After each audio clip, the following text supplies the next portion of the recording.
ser só, sem movimento, como não se movem os podres cadáveres daqueles que amamos. Estou só por não ter a opção de viver o futuro sem me agarrar ao passado. Estou só, sem movimento, e apenas me largo no largo hiato que se abre à frente. Não tenho nada, nem ninguém que abra a porta e diga: voltei. Literalmente, não tenho sequer a literatura dos dias em que me foram ditas palavras. Não sou quase nada. Minha poesia é falsa como ouro comprado nos mercados populares do mundo. Sem nada que me faça raro, rio do que penso e escrevo, morrendo por cada verso expirado. Não tenho quase nada. Minha saudade se parte nos caminhos que não tenho. Sem rima e sem recursos, parece, no que leio de mim, um lixo de textos ruins, insistentemente escritos. A angústia se acomoda entre os versos que parecem anúncios de varejo, quando ainda sabia fazê-los. Nada mais de paz no mundo que vive sem o que fui de guerreiro. Não tenho casa que me mova em nenhuma direção. Não preciso de dinheiro. Preciso de amor. Amor de fato. Afeto de peito cerrado. Afeto de passado ido e doído. O presente me tira da casa da calma e me lança no cenário da tristeza.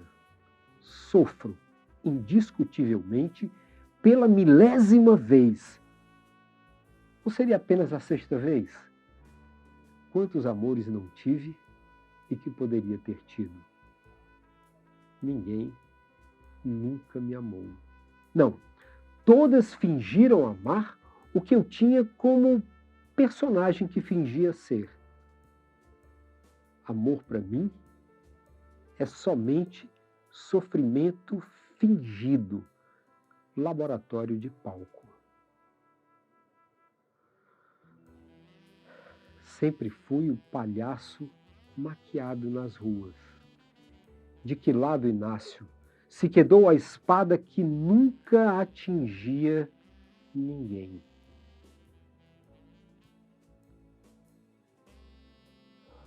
Sempre do lado da perda do tempo que não tinha. Salve quem tem um amor só seu. Não tenho nada.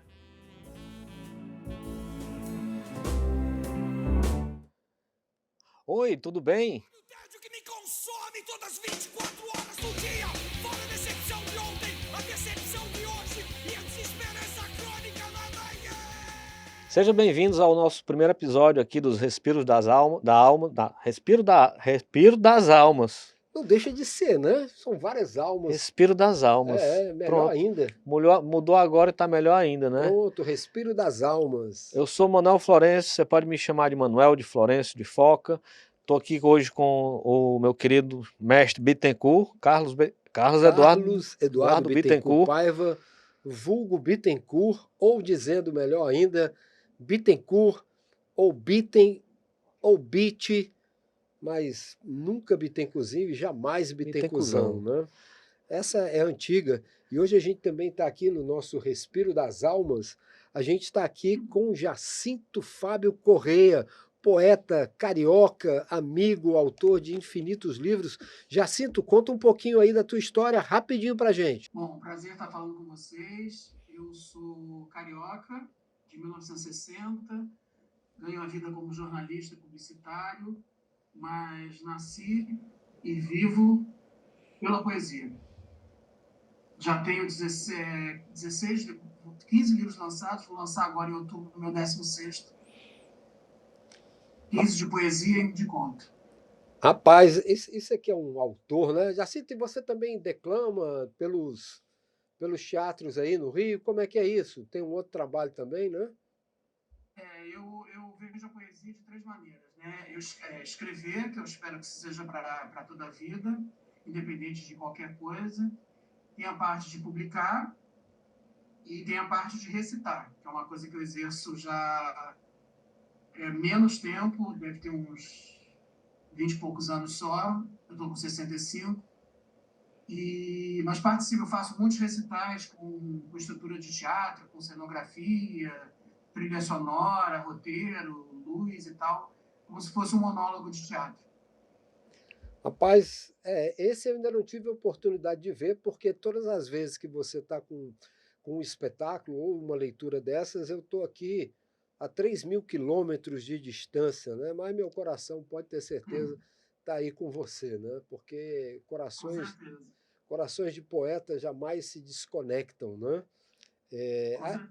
A gente está aqui agora nesse podcast, de alguma forma tentando resgatar um pouco, né, da arte, relacionando essa arte, né, da poesia, especificamente nesse primeiro programa, com a realidade das cidades, com a realidade digital, com a realidade, né, de que a gente hoje, mesmo sem ter como publicar um livro físico, você consegue fazer a poesia circular dentro da internet. Eu tenho feito um trabalho, né, em relação a isso, que é uma espécie de receita de luto, que é uma coisa que eu estou preparando, né, para que eu consiga, através, né, do luto que eu vivo, que eu estou tentando expressar através da poesia e recuperar quem vai viver, quem viveu, quem está vivendo esse tipo de situação também, né?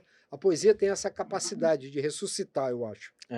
São magias de cura, né? E o que você tem postado é muito bonito, muito interessante e bem diferente. Eu tenho tentado. Eu tenho tentado, né? Eu tenho... Aliás, a coisa está curiosa, porque eu comecei a aumentar a minha produção ou retomar a minha produção a partir de uma disciplina que eu peguei na universidade. Assim, então eu estou ministrando uma disciplina chamada escrita criativa para jornalistas e publicitários, né? Talvez mais para jornalistas do que para publicitários. Mas aí eu comecei a pensar assim, cara, como é que eu posso estar falando desse tipo de coisa se o que eu tenho são uma série de projetos guardados dentro de um HD? E aí eu comecei a produzir de uma forma mais intensa, né? Intensa, numa velocidade muito grande, né? Aí eu preparei 2 romances, 2 livros de poesia, estou escrevendo um 3º romance, que já está bem adiantado também, e estou escrevendo esse 4º ou 5º livro de poesia. Dentro dessa coisa meio seca, né? Eu tenho uma perspectiva muito urbana, muito realista, muito pé no chão, né? Eu sempre escrevi assim, tanto que um desses romances que a gente está falando foi um romance que eu escrevi sobre um velho publicitário que está morrendo de câncer, né?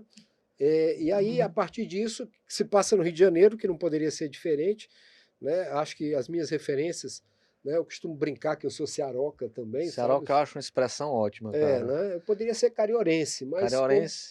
Cariorense parece que é de alguma cidade aqui do interior. Eu acho cearoca mais Cearoca simpático. É legal. Né? E aí, como eu ainda me lembro, talvez, muito mais das referências do Rio, né? Eu ambientei essa história em Copacabana, onde eu vivi os meus quase 30 anos lá, né? Eu ambientei essa história lá e, de alguma forma, levei para Tijuca, que tem a ver com as minhas vivências e com os meus amigos, né? Também do Rio. Mas fazendo aquela recherche de temps perdu? Não sei, rapaz. É um negócio meio maluco. É engraçado, escrever é engraçado, né? Eu tenho produzido essas coisas. Primeiro, se passa uma parte da história se passa dentro de um metrô. E para mim foi complicado lembrar das estações indo de Copacabana, de que lado as pessoas desciam. Sim. E aí eu fiquei tentando, de alguma forma, ver na internet.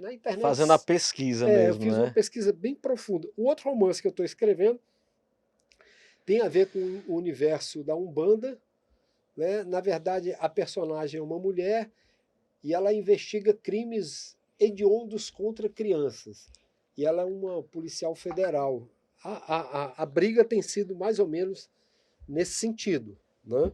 Cara, isso aí tem pano pra manga, viu? Tem. Aí eu também estou tendo que aprender um pouco A questão de sobre... roteirização, mas teu formato é TV, cinema, Cara, por incrível que pareça, é um formato de poesia. poesia Porque eu mesmo. sou muito influenciado, principalmente pelos escritores beat, então eu procuro os beatniks, né?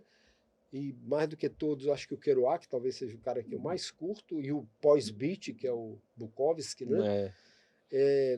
Mas assim, eu procuro dar uma leitura mais solta, eu mexo na pontuação, repito, interrompo com poesia, faço a quebra da quarta parede, eu tento fazer uma Não maluquice. secture mesmo. É, Isso é que é interessante, porque isso diz para o próprio audiovisual transformar isso seria um desafio, né? aham, Mas ao mesmo tempo é interessantíssimo. A sinopse já vende, é, sabe? Assim, E é a tua matéria da escrita criativa, né? exatamente. Eu acho Assim, que é a exatamente. prova, você está no caminho, você está ensinando o que você sabe. Exatamente. Outra coisa, assim, é tão triste porque eu pego alguns autores, né? Alguns autores clássicos, alguns autores, já levei você para dentro de sala de aula algumas vezes também, né? E as pessoas, os jornalistas principalmente, os publicitários menos, mas os jornalistas viram para mim qual a utilidade disso. sério? Sério. Aí eu falo assim, nenhuma. A utilidade nenhuma. Mas para quem faz uma pergunta dessa, não vai ter utilidade mesmo. Né, o pessoal do chat GPT, assim, é aquela confusão. Infelizmente. Da inteligência. Mas eu acho que a nossa obrigação é insistir. Estamos aqui para isso. Eu acho que o barato da poesia é a insistência. A insistência que eu digo, assim, sem ser chata. Ela está aí. Você vê, há tempos que eu não vejo a poesia tão vibrante e tão intensa como está nas redes sociais. É uma coisa, assim, de espaço mesmo, de ganhar espaço, de sobrevivência. Então, acho que esse é o caminho mesmo, tem da insistência para a sobrevivência. Normal, sem forçação de barra. Cara, e eu pelo menos tenho seguido muitos grupos, sabe? E eu tenho visto, assim, coisas, principalmente essa... É quase como um haikai, né? São pequenas coisas ditas de uma maneira, assim, tão profunda, que você para e pensa, porra, por que eu não escrevi isso? Eu sei, saiu da minha cabeça, né? Mas é um confronto, existe um confronto de geração em relação ao ciberespaço e das ferramentas de inteligência artificial que a gente não sabe o que é que está sendo produzido por outra alma humana, né? Porque essas ferramentas, elas buscam se basear em cima da linguagem, sabe? Da compreensão humana através da linguagem. Então, assim, no mais, assim, quando você tem uma geração apática também, menos sensível, sabe? Então isso se torna a poesia se torna uma coisa que encontra um nicho de maior idade, porque pessoas que já valorizam. Cara, eu tenho visto dentro de sala de aula também, né, uma dificuldade tão grande das pessoas de conviverem com a subjetividade. Né? Essa geração nova é uma geração muito direta, é uma geração que quer resolver tudo, tanto que dentro da área, né, que eu normalmente atuo, da publicidade, né, eu sou redator, a gente tem ouvido muita expressão copy, né? Copy, né? É aquele cara que o título poderia ter sido feito por uma inteligência artificial. Né? E é uma coisa muito triste, porque quando você pede, cara, mas cadê a ideia? O que você quis dizer além do 50% de desconto em qualquer peça? O que tem além? Eles não conseguem alcançar. Dá um argumento de venda que tenha validade humana, empática, né? E não... Eu acho que é uma característica mesmo dessa geração, mas que, de uma certa maneira, assim, tem uma parte dessa geração também, que você mesmo falou, através de poemas curtos, através de mensagens mais curtas, eles conseguem furar essa rigidez, né? A gente vê realmente tempos muito 1 mais 1 igual a 2, e acho que conversas como essa que a gente está tendo, e que a insistência da poesia nas redes sociais, a gente pode não vencer, mas ela não vai morrer. Não. Então eu acho que isso faz com que abra algum horizonte nisso. Incomoda, entende? E eu acho que é interessante incomodar. Eu acho que a função da poesia é incomodar mesmo, né? Isso, É, isso. eu tenho feito nessas experiências, sabe? Hoje eu até fiz uma experiência de aparecer para falar, que eu só usava no TikTok, né? Sim. Eu tenho certeza que isso causa um desconforto em quem vê. Eu fico pensando nos meus alunos me vendo, de alguma maneira, declamar. Né? Isso incomoda, isso Mas tira. isso também inspira. Eu acredito que sim, Eu eu acho tenho que isso tido também algumas inspira. pessoas. Vamos lembrar aqui da nossa história, assim, que eu tive um reencontro aqui com o professor Glauber e alguma coisa no algoritmo me fez jogar os teus vídeos no TikTok. Epa, eu tenho um poeta aqui que eu preciso trazer para perto. Tenho pessoas de bem que vão contribuir, entendeu? Para a gente montar esse projeto. Eu acho que Vlanes, uma das coisas que mais tem me apaixonado. Eu fui um usuário de rede social profissional, né? Hoje eu tenho trabalhado dentro de uma carreira, né? O Jacinto disse, jornalista e publicitário, dentro da minha carreira de marqueteiro, né? De cara de branding, eu tenho trabalhado com ciência de dados. Uhum.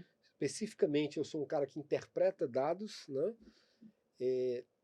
Mas eu só me relacionava com as redes sociais Profissionalmente. como, né, o que a gente chama de data lake, né, um lago de Eu dados sei. para recolher informações, para construir personas, para encontrar palavras. E foi muito curioso, num determinado momento, né, principalmente no momento de dor, né, um momento de perda, aí perda, né, do amor, eu descobri que a rede podia ser um espaço, né, essas redes sociais digitais poderiam ser um espaço que me trouxessem algum conforto, não só por eu estar explodindo as coisas que estavam me roendo por dentro, ou seja, eu vomitando, né, aquela coisa ruim, como também eu me curando através das coisas que eu lia. E talvez o mais importante, eu encontrando e reencontrando pessoas. É uma catarse, né? É uma É catarse. uma catarse, cara.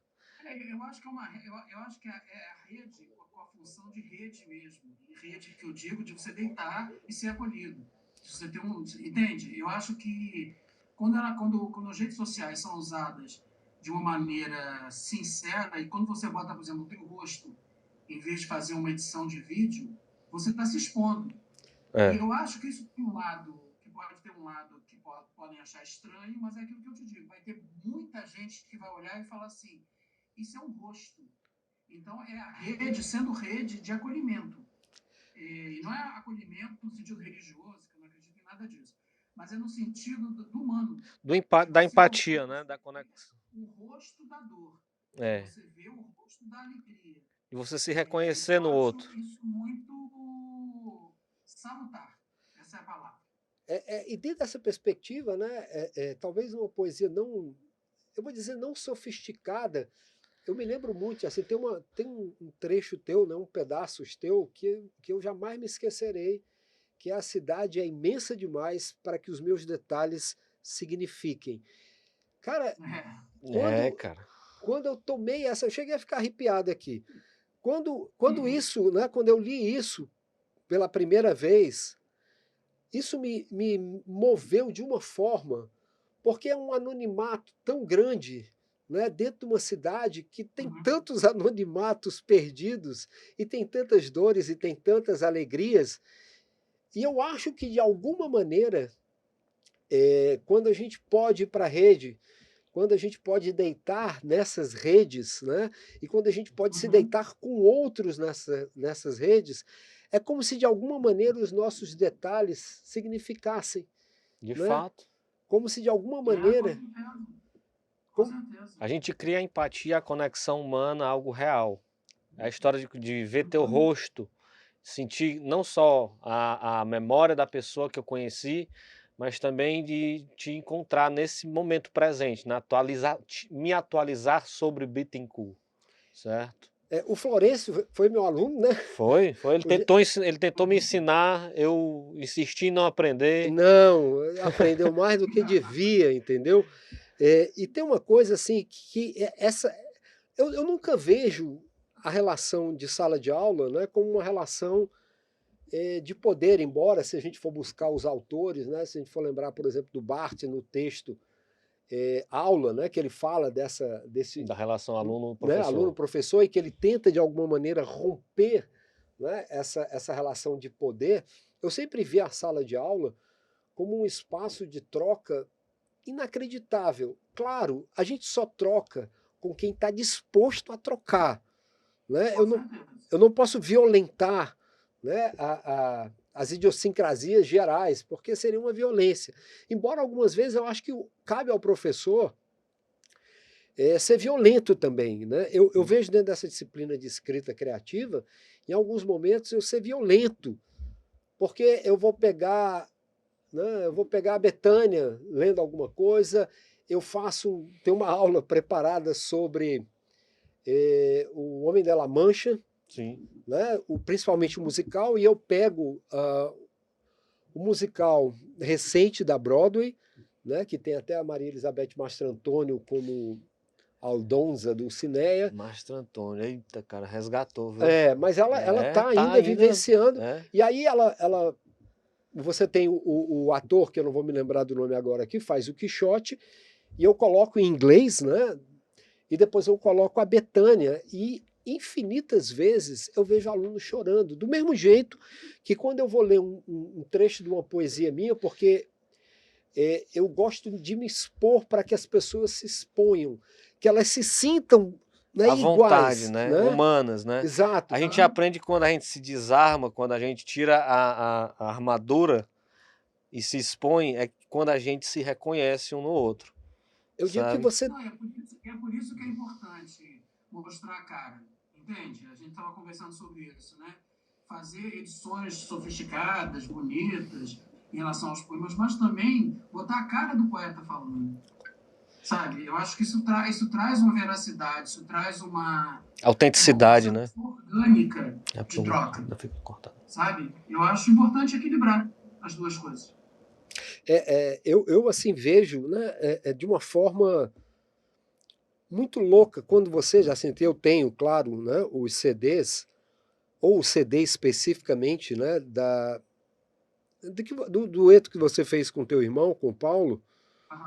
Né? Quando eu ouço aquilo, cara, aquilo assim me movimenta, porque a música também é um espaço de conquista que ele é menos óbvio, embora a poesia muitas vezes ela vai trabalhar num campo subjetivo, né?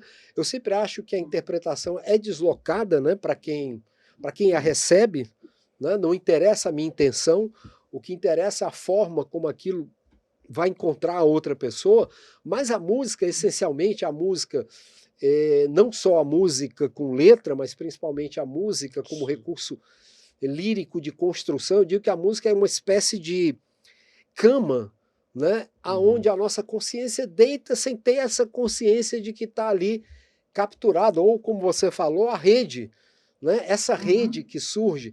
Então, assim, quando a gente consegue reunir isso, e eu me lembro também porque eu trabalhei com o Jacinto juntos, né, além do futebol na praia, a gente trabalhou no arquivo pessoal do Glauber Rocha.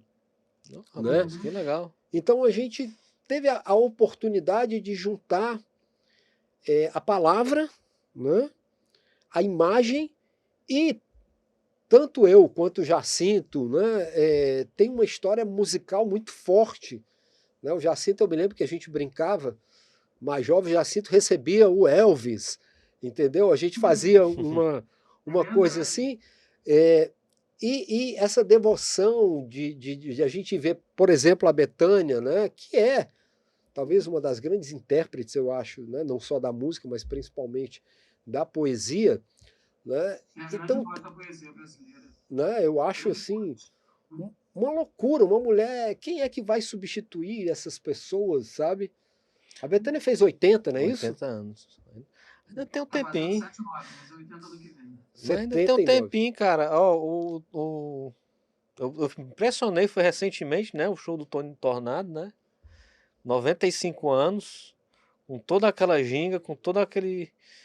assim, você fala realmente, quando é que a gente vai... Quem vai ficar nesses lugares, né?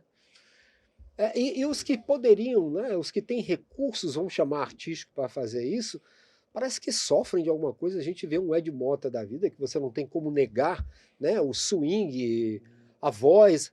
Aí o cara vai arrumar confusão com o Raul Seixas, com algumas pessoas que. Tem gente que não sabe usar a internet também, né? Pois A gente é, também tem que cara. entender que o artista também é pessoa, É, né? sem dúvida. E aí, assim, faz pra mim. Né? E às vezes o cara vai fazer besteira, né? Pois é. E o Ed Mota, ele parece que adora fazer besteira. Talvez isso aí também, porque existe uma estratégia de Comercial, de clique, de viralização, de republicação, de comentário, porque isso sobe o algoritmo dele, sabe? É uma estratégia que eu não acho positiva do ponto de vista de se ele quer vender alguma coisa. Né? Sabe? Eu acho que é você usar para o mal, é o lado negro da força, né? Mas é exatamente, é entender que no espaço virtual funciona como no mundo real, vai estar ali com todo mundo com suas intenções e suas políticas, né? O nosso amigo Jacinto caiu novamente. Caiu novamente? Caiu novamente, né? Vamos chamar. No corte a gente bota ele. Então, assim, a gente tem visto aqui, né? Eu estava aqui com alguns livros dele, que eu trouxe 2, né? Confesso que eu tenho todos, mas esses estavam à mão. E o que eu acho legal que a gente estava conversando, né? O poeta que vai para além também, né? E a gente ressignificar a obra impressa, né? Então ele faz uns trabalhos material, né? A materialidade do, né? Olha, tem um material de madeira, tem uma cordinha. Esse outro aqui traz, né, uma garrafa como se fosse uma garrafa de um náufrago com uma mensagem, né, com um pano com tecido diferente. Então eu acho esse tipo de coisa, né? São interativos, né? Assim, para além da forma da poesia, também é o trabalho impresso, ele tem uma formatação com muitas camadas de interpretação. Pois é, Jacinto, você podia falar um pouquinho sobre sempre essa tua preocupação, eu acho até que transcende o gráfico. Eu me lembro do teu primeiro livro, e que a gente ficava cortando pedacinhos de papel para serem colados, e cada livro era único, porque era um trabalho manual. Se tu pudesse falar um pouco, né? A gente falou de internet, mas também tem esse outro lado de ressurreição da obra impressa, que eu acho fundamental. Eu tenho uma preocupação muito grande com a questão visual do poema, né? Eu acho que eu escrevo, a minha poesia é muito visual. Então, desde o primeiro livro, essa questão de ter um livro visualmente atraente sempre foi uma preocupação para mim. E aí eu fui gostando dessa história da poesia artesanal e tal. Eu acho que chegou ao cúmulo de um dos meus livros, que foi o meu livro do mar, chamado Casa de Algaços, que cada leitor recebeu um verso ou um pequeno poema só para ele dentro de uma garrafinha. Então, e quando eu era pequeno, eu nunca gostei de praia. Mas eu ia à praia porque eu era obrigado a ir com a família e tal. E o que mais me interessava na praia era o milagre de um dia receber uma garrafa, uma mensagem dentro de uma garrafa, né, que a gente escutava, era pequeno, escutava aquelas histórias. Então, quando eu resolvi fazer o meu livro do mar, eu falei, não, eu não consegui, mas o meu leitor vai receber, cada um vai receber uma mensagem minha. Então, escrevi mais de 500 mensagens, cada um recebeu, quem comprou o livro, quem ganhou o livro, recebeu uma mensagem diferente. E que eu acho que essa é a minha preocupação, de tentar falar diretamente com a pessoa. É como se eu dissesse para ela, eu estou te ouvindo, me ouve porque eu vou te ouvir. Eu acho que a minha poesia busca esse diálogo. Ponto. Não só na parte escrita, mas também na parte visual. Porque cada vez que eu colo uma coisa numa página, é só naquele livro que vai ter daquele jeito que eu colei. Entende? Eu trabalho muito com madeira, com colagem, e cada um que vai receber nunca é igual, né? Uma colagem nunca é igual a outra. E isso, para mim, é uma coisa muito importante. É uma busca da intimidade. Meu último livro de poesia, o meu mais recente, chamado Íntima Travessia, era essa busca suprema que eu queria com o leitor. Até onde ele me acompanha nessa intimidade. Tem uma coisa, E- assim, só para, né, a gente, de alguma forma, eu acho que é importante a gente falar, já que a gente está falando também de urbanidade, desse tipo de coisa, a gente associa, né, e eu, como disse, eu estou vivendo uma poesia do luto, né, eu estou lutando contra o luto, né, Uhum. mas a poesia também, né, tem um papel social, tem um papel político, tem um papel de transformação da sociedade que eu acho importante, né? Das pessoas se colocarem não somente, né, a dor, a alegria, o prazer, né, mas também, olha, eu penso nessa linha ideológica, eu defendo através da poesia tal pensamento. Eu me lembro muito uma das grandes tristezas que eu tenho é não saber falar russo. Ah, Porque eu queria ler Mayakovsky em russo, porque o Mayakovsky é um cara que é um poeta rimado e todas as traduções não não trazem rima, trazem isso, né? Se porque perde não tem muito. como, né? Então, assim, a poesia engajada, ele tem um poema que ele fala do passaporte vermelho, entendeu? Sim. De como é que as pessoas recebiam dentro do trem os diversos passaportes, o inglês com o leão, o americano, mas quando as pessoas pegavam o passaporte vermelho, era quase como se estivessem pegando alguma coisa que estava pegando fogo. Né? Eu acho isso muito, muito louco também. Né? E eu me lembro que, acho que o teu antepenúltimo livro, né, até pela situação que a gente vivia, né, pandemia, uma situação política um pouco mais agravada, né? É quando a gente começou a ver, né, uma linha de direita mais inteligente do que se pensava do ponto de vista de redes sociais. Né? Eu me lembro que você trouxe um pouco disso. Né? O poeta ele deve Uhum. falar só sobre amor, ou ele tem direito de falar sobre tudo e deve Falar sobre vociferar. tudo. Ele deve falar sobre tudo. O meu livro, esse que você está falando, chama Fatário, e era a minha surpresa por eu, depois de ter. Eu vivi a ditadura militar no Brasil de uma maneira já indireta, porque eu era pequeno, não entendia direito o que estava acontecendo, mas eu sei as consequências do que é uma ditadura militar, o que foi para a minha geração. Então, quando eu vi, em 2016, meu livro foi de 2017, toda aquela situação de golpe, que foi dado e tal, não sei o quê, aquilo para mim foi impossível eu não reagir àquilo pelo meu posicionamento. Não estou fazendo aqui defesa de nada, estou dizendo o meu posicionamento é um posicionamento da esquerda, então a minha poesia política, quando eu escrevo sobre isso, ela reflete o meu posicionamento à esquerda. E, então, para mim, era indignação. O Brasil está passando por aquilo de novo, como quase passamos normalmente antes desse governo atual, uma tentativa de golpe à democracia. Então, eu acho que o poeta ele tem que se posicionar assim.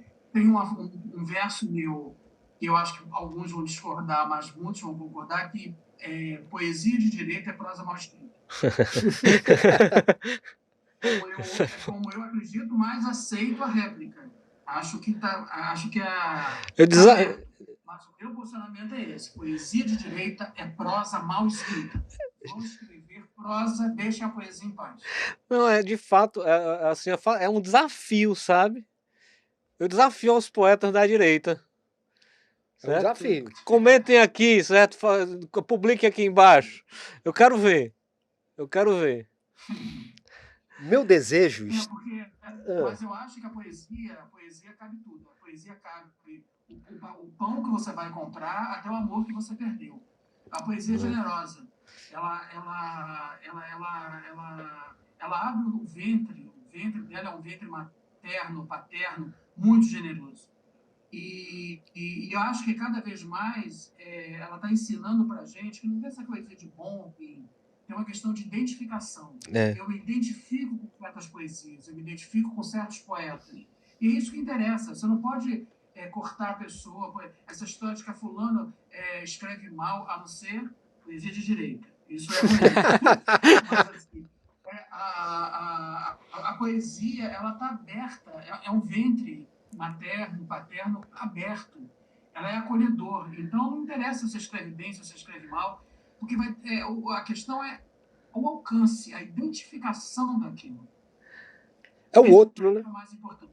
É o outro. É o outro. E isso justifica E isso justifica o eu lírico, em que o eu é tão importante quanto nós, mas o nós também é importante. Jacinto, aqui para a gente, né, começar a encerrar, porque senão a gente iria Fica para a noite sempre. toda. Né? Marola de breves linguados, quase sem águas. Par consolador para um céu enrugado de tanto aguardar. A jangada que me levaria à alegria casou-se com o cais. Né? É exatamente, né, um poema desse livro que o Jacinto estava falando. Aqui está a minha poesia guardadinha dentro. Você chegou a ler? Claro, né? Não, rapaz, mas imagina assim que caixa de Pandora seria, É. certo? Essa daqui eu não vou abrir para ler. Não, mas pelo amor de Deus, quem sabe o dia de amanhã, né? Quem sabe que eu morreria sem ler, não tem graça, né? Aí a vida não seria justa comigo. Mas tem o que eu acho interessante é isso, porque assim, seria uma mensagem que você tem aquela opção, porque o livro você vai passar as páginas. Essa que tá na garrafa, ela tem um potencial, assim, na tua imaginação. O poeta tá brincando contigo, sabe? E isso é uma coisa genial, sabe? Poesias dentro de garrafas que você não vai abrir, não vai ler. Você tem essa autocontrole. Eu não tenho, nunca tive. Eu acho que é isso, né?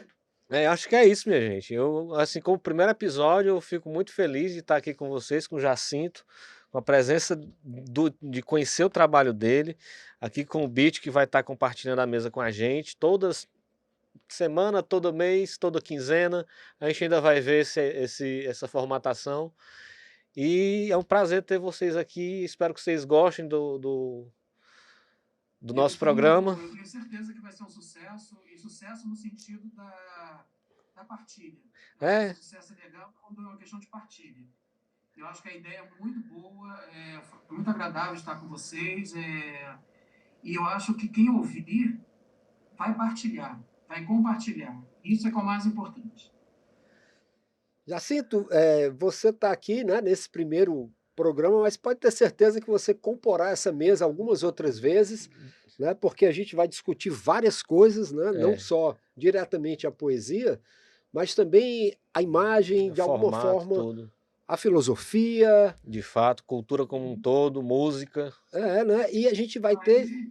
Diga.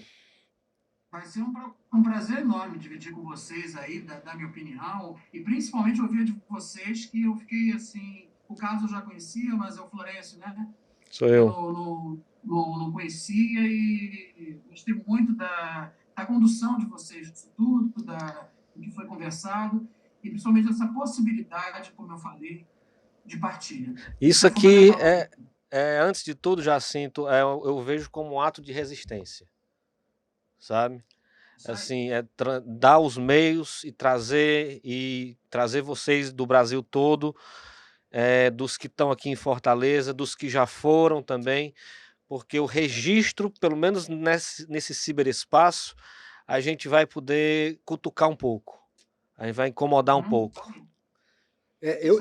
Eu vejo mais do que resistência, né? Esses respiros das almas aqui, como a gente está brincando, eu vejo como uma luta de guerrilha mesmo, entendeu? A arte atuando como guerrilha, pegando, né, um ou outro, trazendo para um cantinho e, olha, ouve isso aqui, cara, conhece esse poeta aqui, cara, você já ouviu isso? Então, acho que a gente tem essa capacidade de multiplicar, né? E se hoje somos aqui nessa primeira conversa, 3, seremos milhões, eu tenho certeza. Nosso canal já está com 10 mil. Olha aí. Então a gente vai começar a fazer essas postagens, dando para vocês aqui um conteúdo cultural, e diversificando o nosso canal. Muito obrigado pela sua audiência. Muito obrigado, prazer, e até o nosso próximo Respiro das Almas, e que sejam muitas almas respirando. Amém. Saravá, Inxalá. Olha aí. E todas as outras. Ora, tudo isso, tudo bem.